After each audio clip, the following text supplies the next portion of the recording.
மாப்பிள, அத்தை, உங்ககிட்ட தனியா ஒரு விஷயம் பேசணும். ஆபீஸ் ரூமுக்கு வரீங்களா? வரேனே. வாங்க. உனக்கு எவ்வளவு பணம் வேணும்? எதுக்கு? என் மகளை விட்டு போறதுக்கு. தாலி கட்டி ஏத்துக்கிட்ட பொண்டாட்டிய காலமில்லா காப்பாத்துறதா ஒரு நல்ல ஆம்பளைக்கு அடையாளம். அதை விட்டுட்டு ஓட சொல்றீங்களே. அதுக்கப்புறம் உங்க பொண்ணோட கதி என்ன ஆகும் கொஞ்சமாவது யோசிச்சு பாத்தீங்களா?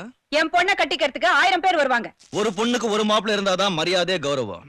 ஒரு பொண்ணுக்கு 1000 மாப்பிள்ளை இருந்தா அதுக்கு அர்த்தமே வேற. ஷட் அப்.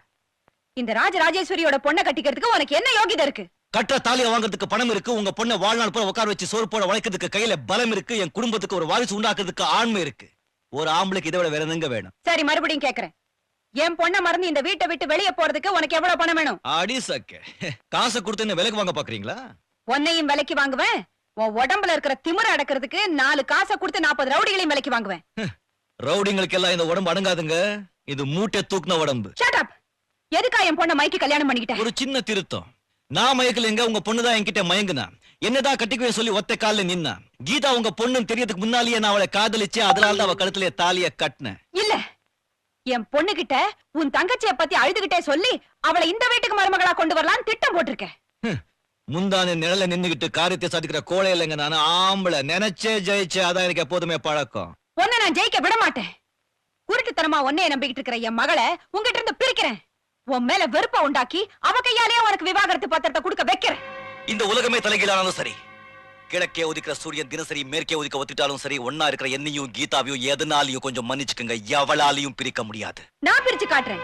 ஒரு வாய் சோத்துக்கு வழி இல்லாத நீ, கட்டின பொண்டாட்டிக்கு ஒரு முழம் பூ கூட வாங்கி கொடுக்க வக்கு இல்லாத நீ, எத்தனை நாளைக்கு தான் என் பொண்ணை வச்சு குடுத்தன நடத்துறேன்னு நானும் பாக்குறேன். என் பொண்ணுக்கு பணம்னா என்னன்னு புரிய வச்சு அவ மனச மாத்தி அவ கையாலேயே உன் கழுத்தை பிடிச்சு வெளியே தள்ளி உன்ன ஒரு தனிமரம் ஆக்கல. என் பேரு ராஜராஜ. காடாதீங்க. பணத்தோட பண்பு பெருசு, ஆடம்பரத்தோட அன்பு பெருசுன்னு உங்க மகளுக்கு எடுத்து காட்டி உங்ககிட்ட இருக்கவங்களை உங்ககிட்ட இருந்து பிரிச்சு உங்களை தனிமரமாக்கி உங்களுடைய அகங்காரத்தை, அகம்பாவத்தை, அந்தஸ்தை, பணத்திமுறை, அடக்குமுறையை ஓட ஓட விரட்டல. உன்னால முடியாது. தங்க பணிக்கத்துல பன்னீரா கொப்பளிச்சு பழக்கப்பட்டவ இந்த ராஜராஜேஸ்வரி. என் செல்வமும் செல்வாக்கும் என் பிணத்தோட தான் எரிஞ்சு சாம்பலாகும்.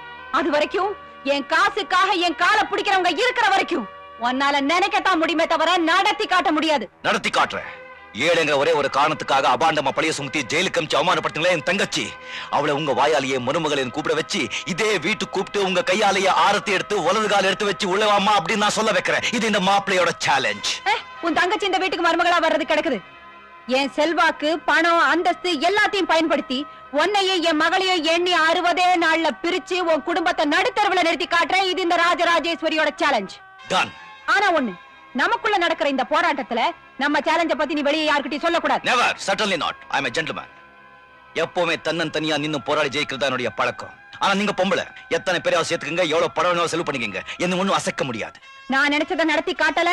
என் பேரு ராஜராஜேஸ்வரி இல்ல. நான் நினைச்சதை நடத்தி காட்டல. என் பேரு எது கொடுங்க.